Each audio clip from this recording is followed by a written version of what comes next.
an assistant principal on a teacher salary for 2 years. So he has done everything that assistant principal would do in those 2 years.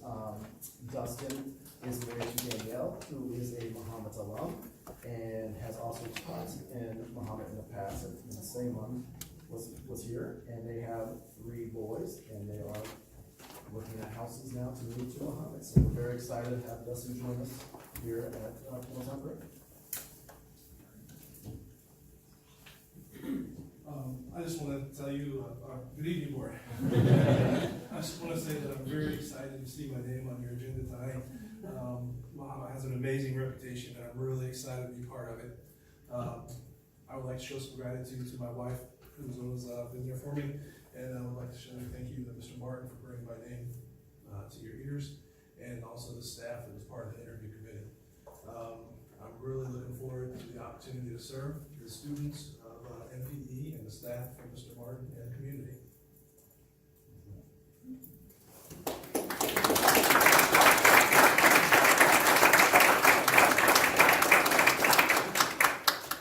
Superintendent recommends the Board of Education approve us today as a Middletown Prairie Assistant Principal as it has been presented. Is there a motion to do that? Is there a second? Second. Second. Discussion. Roll call vote, please. Larson? Yes. Hendricks? Yes. Giles? Yes. Hennessy? Yes. Keith? Yes. Schultz? Yes. Mahomet? Yes. Congratulations.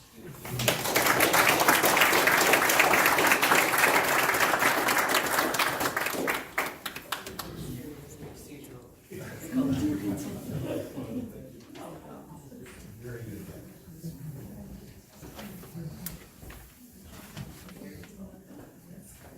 How tall are you? I believe at one time I was the largest kindergarten teacher in the state.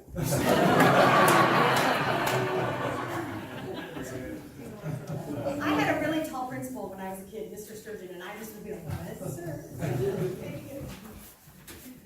All Next right. up is Christine Northrup. I am very excited to recommend Marissa Hill as the new coordinator of student services for the district. Marissa grew up in Kelowna, Illinois. She earned her bachelor's of science degree in special education from the University of Illinois in Champaign in 2003 and has 2 education master's degrees from UIUC, one as a curriculum adaptation specialist in special education in 2009 and the other in education and organizational leadership in 2014. Marissa has held a variety of roles in the Department of Special Education in our district since she was hired in 2004. She was the junior high life skills teacher and created the Bulldog Buddy program, has taught kindergarten special education, and spent the last year as our instructional coach in special education. Currently, Marissa lives in Kelowna with her husband and 2 children, Knox, who is 3, and Scarlett, who is 1. She enjoys spending time with her extended family, taking day trips to see and try new things with her children, and continuing her own education as she is again taking some graduate level classes in pursuit of her Director of Special Education endorsement. Marissa is excited to begin her work and her new position and continue to grow as an educator in Mahomet Senior Schools. So, I don't really prepared, but I just want to say thank you to Lindsay for hiring me back in 2004. That was a good hire, wasn't it? And I just have been given lots of opportunity in this district, and it's been great to be able to grow and to continue to like hone my craft as I go. So I just really appreciate the opportunity.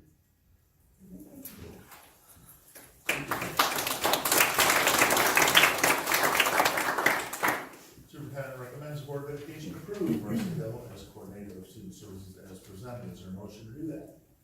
So moved. Is there a second? Second. Okay. Discussion.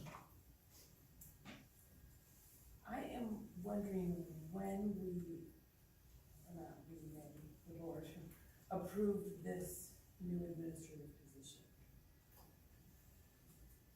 I shared it with the board, we have to say early April.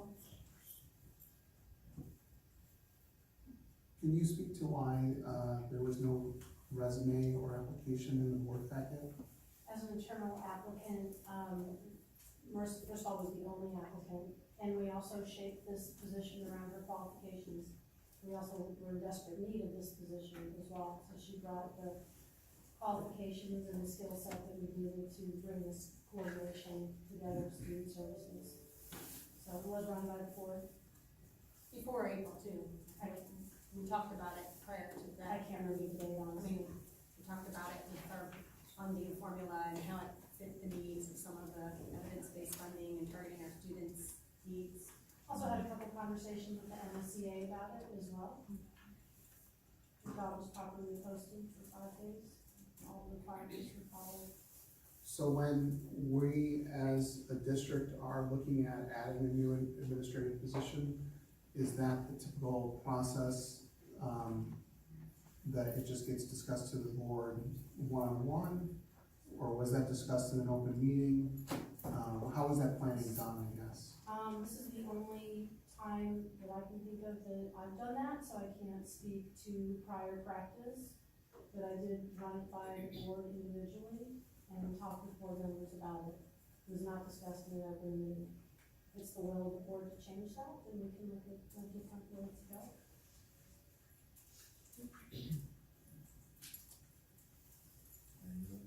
Was there a reason that application wasn't required?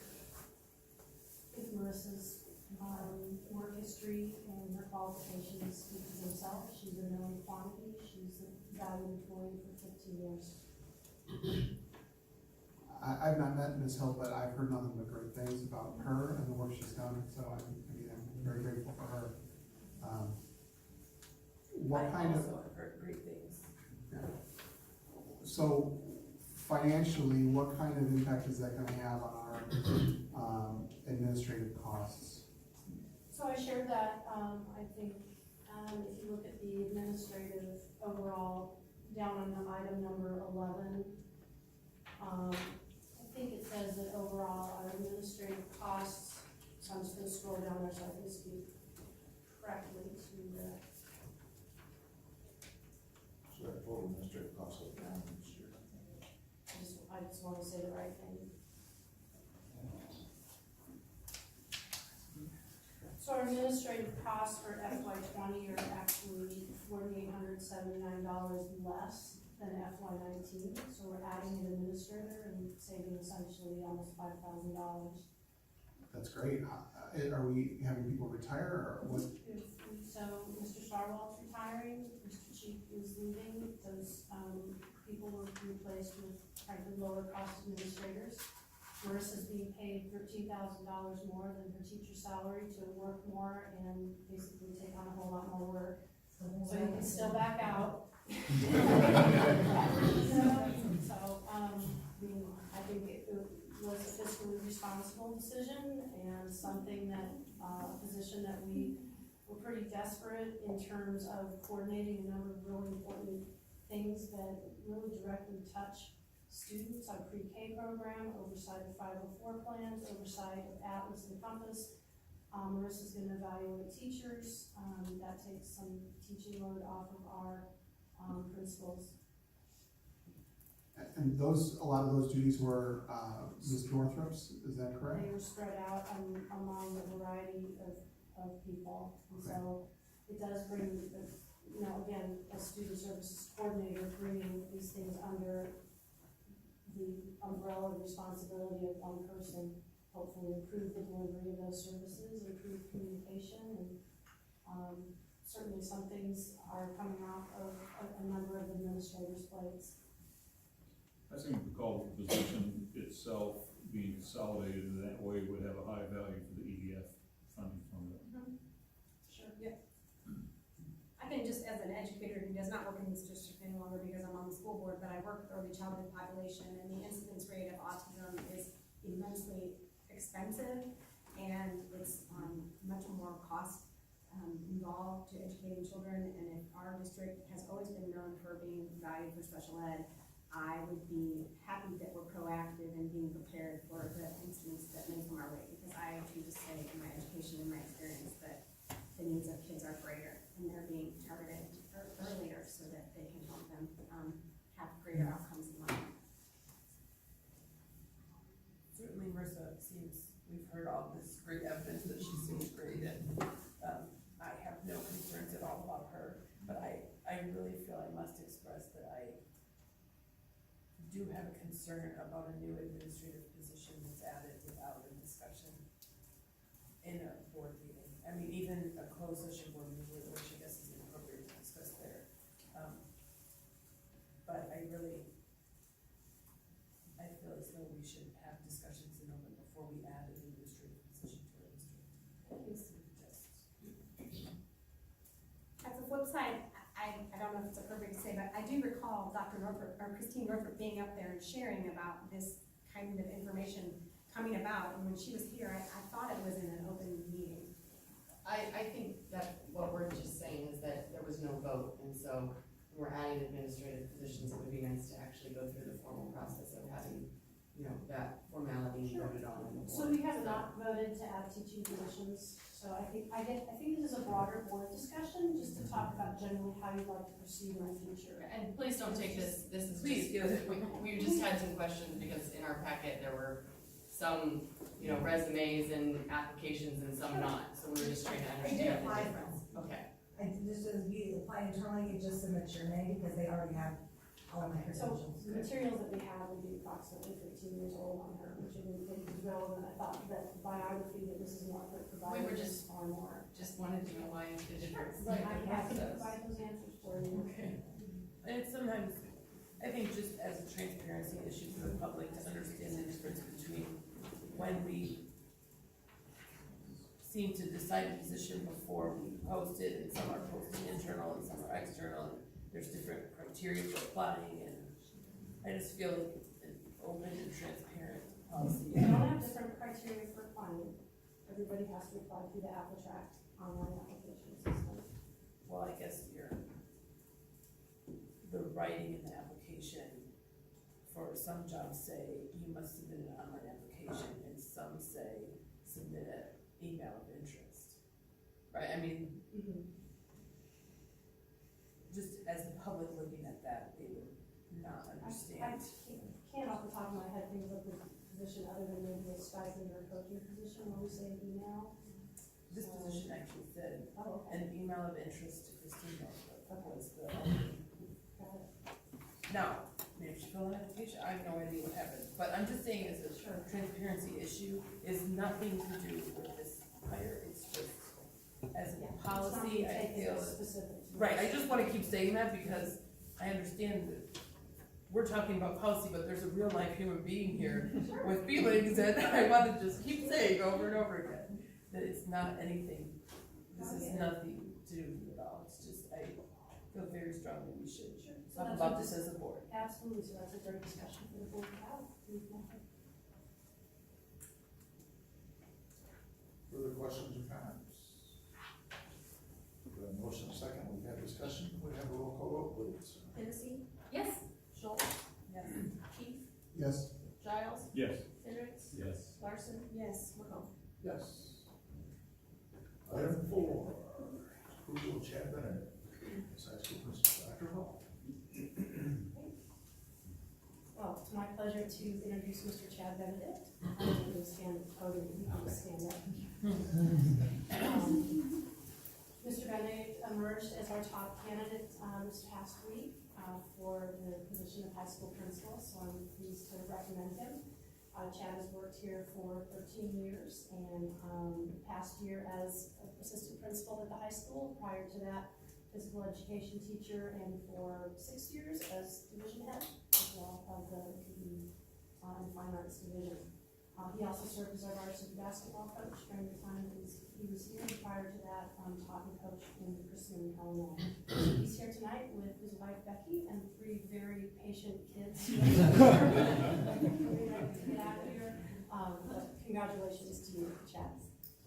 Just want to thank Dr. Hall and for the opportunity to stand up here. It's an honor to get this privilege to lead such a fine school and to work for a district that promotes growth. I have had the pleasure to work with some amazing people in my 13 years here that have helped me grow. I could not have achieved where I'm at today without Mr. Cheek and his vision. He was my mentor when I came into the district when I was hired 13 years ago. And he's been mentoring me ever since. And as I've told him, he will continue to mentor me. He is not being removed. Ryan Martin was an assistant for me for 12 years on the basketball, with the basketball program, has been a close friend and mentor as well, so I think, I've been fortunate to have good people, in my time here at Mahomet. Mr. Hensley certainly has been working close with athletics, and then administratively this year has been a huge influence as well. And last but not least, Nathan Mills has been a wonderful resource for me this year as I transitioned and will continue to transition, in leading the high school. So thanks again for the opportunity.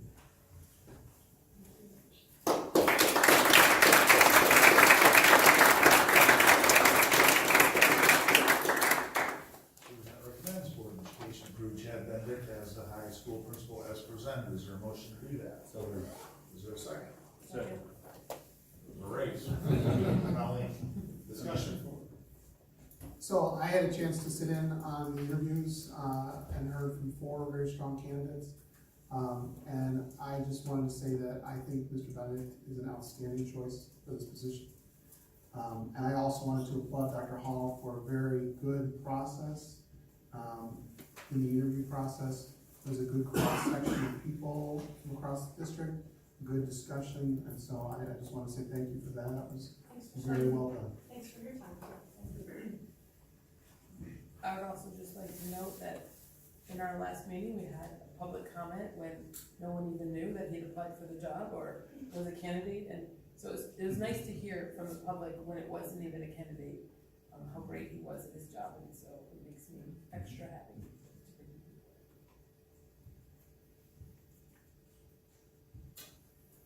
We had a motion and a second. We had discussion.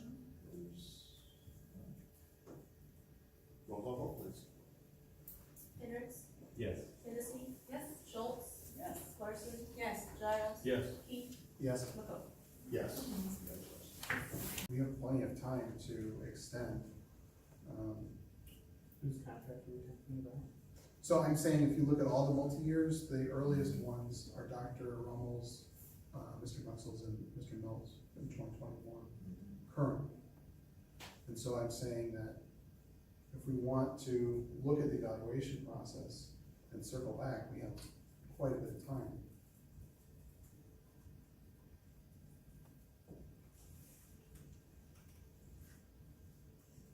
I don't particularly care for the optics of putting it on the table and taking it off the table. I don't know what that means. Extending and not extending. No, I'm saying don't extend now, and we can extend later, once we are making sure that the. And what's the terms of reason not to extend? So that we can make sure we're following the terms of the contract, and we're doing our responsibility to evaluate. Because if we wanna change the terms of the contract, we've now gonna extend that way into the future. That we're to make sure that the superintendent is properly evaluating And the the board, administrators. and the Well, board. it just says that every administrator has to come to the board, we have to sit down with them, go over their goals, how they perform. If we don't wanna do that, or if we wanna do that, or whatever we wanna do, that's what the board has agreed Yeah, to. the language is not good. For the because I next don't 2 wanna do years, that. I don't wanna right? be a weedy here. So, I don't. If we were to table just those, since they have 2 more years of Has the contract wording ahead, of it's these not like contracts changed? we want these people to go away. And No, we've used the contracts based upon the recommendation of our legal counsel, and that's what we presented. It's been brought to our attention, and tell me if I'm wrong, please, because I wanna say it right. That the way that it's interpreted now is that, the board needs to be part of that, and that's not how we have done it in my 2 years being on the board. Board The is superintendent part of has- it from the sense that I Right, report to the comes to board us and about tells the us. performance of the Exactly. administrators. And That the is year my that I've job, been here, and we've that got is my feedback role. Right. from Right. Lindsay. I provide And that's feedback what- to the board. Right. And provide recommendations to the board Right. about the We've had performance those and hiring. discussions. Okay, well, we just asked before we vote on this to be able to see those, and we didn't have a chance to see those. So again, I think it's irresponsible for me as a board member to agree to spend money that has automatic raises and things that I don't wanna be in breach of contract. I value the employees. I'm not saying that we shouldn't extend multi-year contracts, but I'm saying I think it's irresponsible to not do all of the due diligence required before we make a vote of that magnitude. This has real impacts on the district. and what we can do. in Right, terms so I of guess what's in staffing. doubt, that's what I'm not sure what's in doubt. I'm just saying, the language of that contract said that we sit down and go over goals. When we asked for the goals, Lindsay told us that she's never shared the Colleen asked me goals. for the goals, and what I said was that those typically haven't been shared with the board. I mean, literally, what I was asked for was job descriptions and goals this afternoon. So part of my issue was the time commitment this afternoon, but what I also shared with Colleen was that the actual literal goals on paper have not been shared with the board. So like practice and paper are provided not the same. feedback about progress toward those goals that has come through, discussions with the board and how administrators are progressing toward those. So I think there's a little bit of, I don't think it's over-interpretation or literal interpretation, that's fine. I'm just trying to explain the process that's been used so far.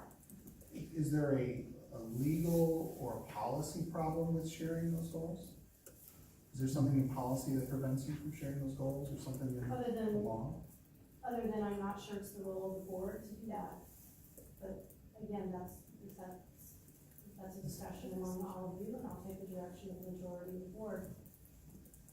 Well, I don't know how the other board members think, but I think setting goals for the district and by extension, the administrators is very much in line with the responsibility of the board. But administrators have come in and set their building goals with us, they've Yeah. come and given us their With all their plans. staff. So I and think we- Then what's the the issue hesitancy here though is to that give it to us now? what you wanna vote on says they're gonna meet with us, every single one of them. And what I'm saying is, if that's not what we intend to do, then we should not vote this very minute to extend that. We should change it, because we already sort of are on the hook to do that for 2 more years, because they have a contract. Well, But if we extend this contract for a 3rd year, then we're saying for 3 years they have to come in and say, if that's not what we wanna do, that's okay. if we're concerned But about we that, should make it match, what we do and what we say should match. I would agree with that. If we're concerned about that in the contract, we need to get it to our attorney, get recommendations from him. We can go back and we can modify the contracts. I doubt administrators would have a problem with that change in the contract. Isn't there a point of a contract that you don't change? I mean, all I'm saying is I just want the contract we have to match what we want to actually do. And this that you're asking us to vote for right now says something that you're also saying we don't do. So I would just like what we do and what we say we do to match. And the way that we can accomplish that right now is to not extend and talk about that later, since there's already 2 years. No one's like going home thinking, oh my gosh, I have no job. And we're saying we're gonna revisit the language and then extend. Now with the other people, the 1-year people, there's nothing we're gonna be able to do unless we wanna put them on hold for a month, but then they go home without a contract. So I think we should just table the multi-years and vote everyone on the yearly contract through. But the annual contracts have the same language. Yeah, it's the same thing. Which is problematic, but I don't wanna send people, I mean, maybe we do, send them home with no contract. I don't wanna send anybody home tonight with less than what they expected when they came in. I think if this is a big issue, we can meet with our attorney, get his interpretation on it, and go back and amend everything if we think we need to do that. Can you amend a contract? I mean, isn't the point of a contract that it doesn't get amended? And attaching them, Attach amendments. I do it every day, all day. You have to have both parties agree, so. Sure, both would have to agree, absolutely. I see 2 different pieces of language in here, certified and non-certified. The burden that Colleen points out that the board and the superintendent should review with the administrator is the certified side. Non-certified does not have that language. Right. I mean, I just wanted to do what we're gonna say we're gonna do. That's No, that's a valid transparency, it's point. upfront, it's I think legal, I think that's a valid point, and we probably need to clean that up in every contract we get. I don't see a need to hold things up tonight because of that. I do see a need to go back and look at the contract and maybe amend it. I'm all for clean stuff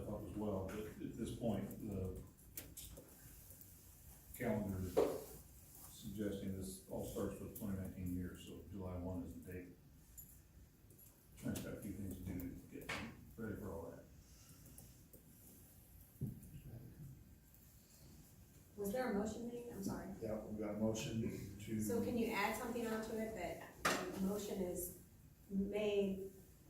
You can, because you made the I mean, motion. I'm talking it through since this is a working, meeting, but the motion is made and we're committing to go back and look at that wording and language. I don't know how to do that. You can amend the motion to do that, because you made the motion. Would you like to amend the motion that we go back and? I need to think about how to say it. That'd be in the minutes. I mean, are you thinking to amend the motion to remove the requirement of the board to be with the administrator for the review? Yeah, I don't wanna be with them, that's what I would say, I should not be evaluating. Well, what anybody. our section is trying to do is amend the motion, and we approve it, but then we go back and meet with the attorneys on that language. The ISD is a lobbying group and it's not the school code. There's a difference.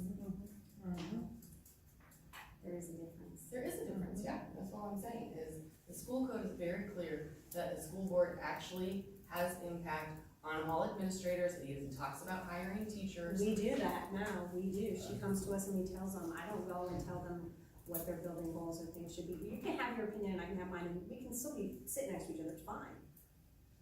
I'm not suggesting that we do that, I'm just saying, when we say we only hire one employee, that is not actually what the school code says. And so, the So we interpretation. evaluate one employee. Then I'm gonna throw in that if we can't agree that that language should be in or not, that's another good reason to approve it. Get some recommendations from the attorney, amend later, have the discussion later, amend it if we need to. If you have a disagreement with your client about what the language of the contract means, your solution is to approve it and then fix it later. I don't think I ever said that. That seems backwards. But if I'm the one that made the motion, I said I would keep the motion, but make that the wording had to go in. But the problem is you have executed contracts through 2021 that have that language in. We can't unilaterally change their contracts tonight. They have to be a part of that process. And those contracts. So all I'm were voted on saying is 2 we years need ago. I to was not on the board and extend, voted, right, so I'm saying we can't extend that multi-year contract with that language. That is the whole point of this discussion. Is that I don't think it's I appropriate think to if we have a extend that problem with right the there. language, if we've got a problem with it in every contract, including the one-year contracts. So we need to get some advice from the attorney. Annual contract. So, So can we rescind that? but is it true that every single administrator is already covered through 1920? Is that not, No. okay, Oh, because multi-years. all the multi-years, gotcha, this is Which one the was? single years. So we've got one board committee meeting left in June. June 24th.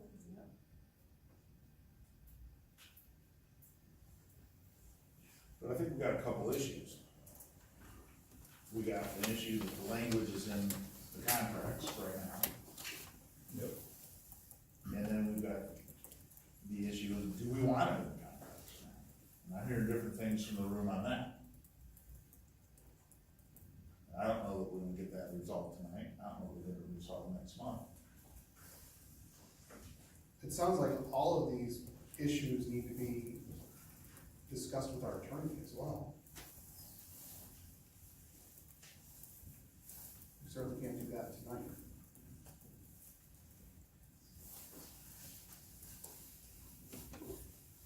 So Lori, what is your motion? Well, I just said, do I need to rescind it? My motion was to approve it with us looking at the language. And Megan pointed out, then you're doing, it was right. She said, then you're kind of postponing it. And so do we, I don't know. I said, can I rescind it and we make a new motion? I don't, we're talking it through, I think, what I thought you said was, can we approve contracts as they stand now, with the understanding that we're gonna go back and look at that language? And what's the timeline on that? By Possibly, June 24th? I mean, No, I think the contract would, I think, we can put that in motion, but I think, obviously, we have the discussion on the attorney, with the attorneys on that relatively soon, and if we can have it by June 24th, we will, but that's gonna be, I think we're headed into a longer discussion, once we get the recommendation. We're talking from about the language, evaluation whether we should or not. piece of the contract. Yes, the evaluation piece is an important part of that contract, but I have a real problem with not being able to approve these contracts tonight.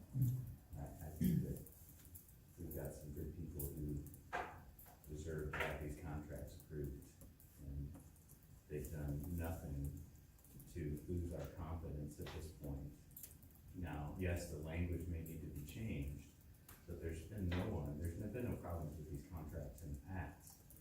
And we can change them going forward and amend them and still approve them. I just, I can't. I mean, I think it would be horrible to say we're just not gonna approve these contracts. So keep the motion and call the question. I mean, we've already talked about that finding good administrators is super important for our district. And, if we're going to hang them out to dry, then good luck finding good administrators the next time. I'm sorry, I think I that, don't think so. I totally disagree. This is not essential language. I mean, this is not essential language. It's an evaluation piece, sure. Our superintendent does evaluate and brings that review to us. But we can change this, we can still amend this later and approve this contract. I think that to parse these details is just silly. I'm with you. I did not say that I wanted to leave anybody hung out to dry. But that's what we're doing. No, all I said was maybe I suggested that Well, we then why not not agree to extend amend it? the multi-year contracts that are already covered, and we can extend the contracts that need to be extended, and then that's just a year. We have And bunch then of next contracts with the year- same language. Yes, but it's just a year-long contract, which gives us the chance to actually next year figure out what we're going to do before we do it But my point again. is we could amend all these within the next few months. It Right, could still if be we amended and need to re-sign amend the it, let's not contract. make it a 3-year project, No, let's go I'm back not saying and it has amend to it. wait 3 years, we can still amend these contracts and change the language. I would, Jeremy, that it's not essential language is correct, it's non-urgent. That can be changed with due diligence, but I think operationally, we should move forward. So the term for all of these contracts is July first is the start. So we're not leaving anyone out, we're not hanging out anyone to dry unless we don't approve something by July first. I don't understand the immediacy of tonight. We're already talking about having a special board meeting, between now and the next June 24th board meeting. That gives us 2 opportunities to approve a contract for these folks.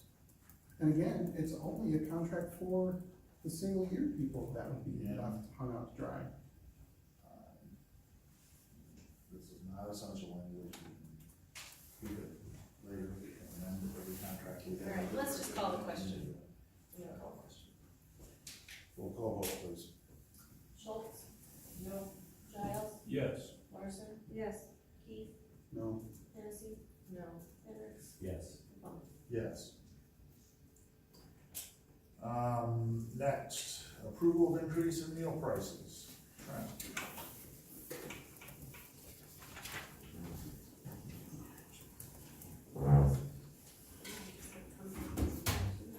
You again.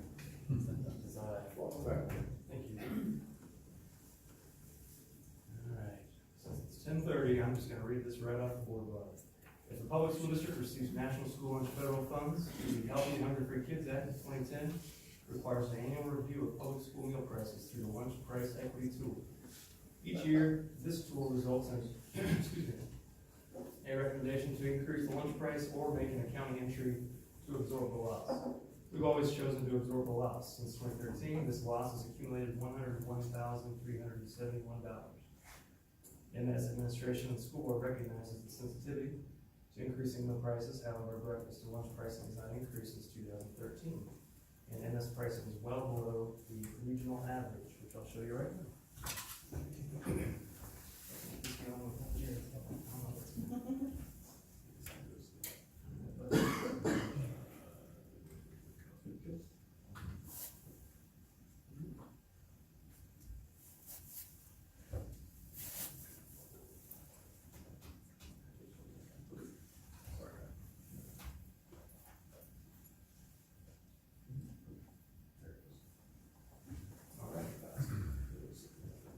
Okay. So Lindsay was nice enough to email out to all the area superintendents to request some pricing back of each individual school district's pricing for their elementary, junior, and high school. Excuse me. So there's some information there with a regional average here down below, and then our current pricing is in orange. So that beneath that, of course, is the difference between the average, not even the high end, but the average and where our current pricing is. You know, for breakfast pricing, elementary, junior high, and high school, it varies. You know, junior high is about 90 cents below the average, elementary schools 17 cents below the average. Looking at the lunch price, there's a huge discrepancy between our current pricing Yeah, and we're way wrong. regional average. Almost 60 cents for elementary school. Again, looking at the average, not the high end. 38 cents for junior high and 34 cents for the high school. I also included the breakfast and lunch and adult prices, which could be parents, could be teachers. Of course, the lion's share of the lunches we sell are to students, but that brings us down to the yellow row, the recommended pricing. I am proposing that we increase the lunch price for elementary, junior high, and high school 15 cents. So that would put us at $1.65 for elementary, $1.75 for junior high and high school. And for the lunch price, since we are way below that average and we are hemorrhaging money every single year, I'm proposing an increase of 35 cents at the elementary school, 30 cents at the junior high and high school, which would still have us below the average regionally. No change to the adult breakfast, and a 45-cent increase for lunch to adult prices. We sold about 123 lunches to adults last year, so not a lot of impact there. But then the expected increase in revenue in the very bottom row that is covered up by this bar.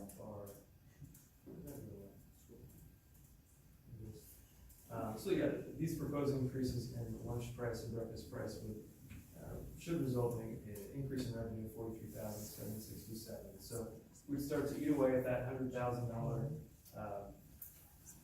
deficit that we've built up since we last increased prices in 2013. Any questions? So $100,000, is that total deficit or is that year? It's total. That's what I thought. So again, we recognize the sensitivity of increasing fees and lunch prices.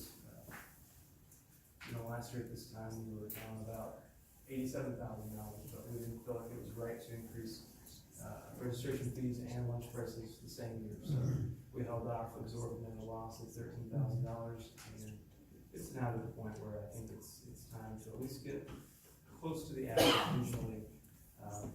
Not to mention, you know, we just, of course, the board just approved the food service contract with Arbor Management, with whatever company we would have landed on for the contract. That establishes the meal rates that we pay Arbor for next year.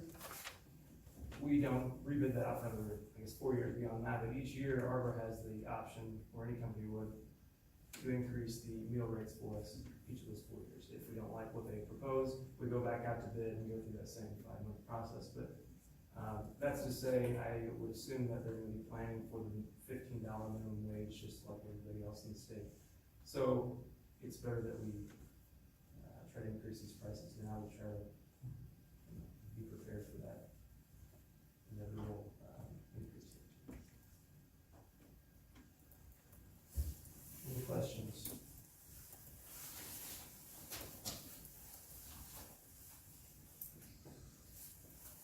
Superintendent recommends the Board of Education approve the increase in paid student meal fees as presented. Is there a motion to do that? So moved.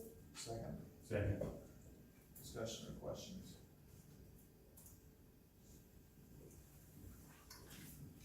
Roll call vote, please. Heath, No.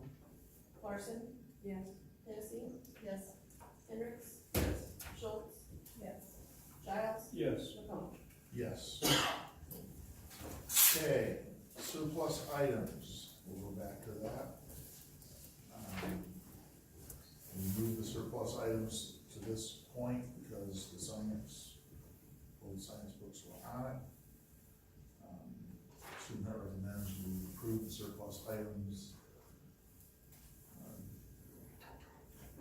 disposal. That's not the word I'm looking for. As presented, is there a motion to do that? That's a motion by Colleen, is there a second? Second. And Jeremy, discussion on surplus items? All in favor, does that have to be voice or roll call, so we're gonna do it separately? You want it to be sure, we'll do that, it's disposal of assets, so probably should be voice. Giles, Yes. Keith, Yes? Hendricks, Yes. Schultz, Yes.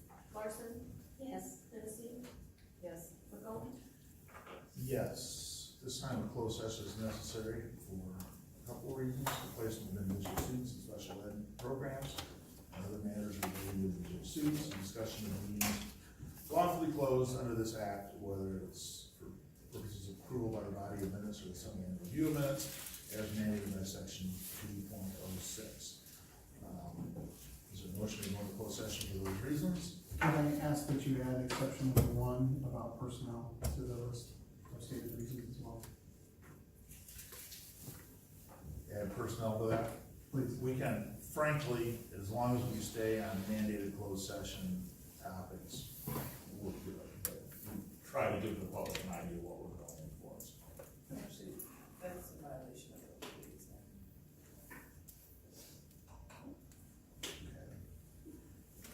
So we're adding item number 1. Exception number 1 from the opening exec, please. Exception number 1 is the appointment, employment, compensation, discipline, performance, or dismissal of expected employee, the public body, including during testimony and complaint lodged against the employee or during this deliberative. We'll add that to the list. Is there a motion to go into closed session for those reasons?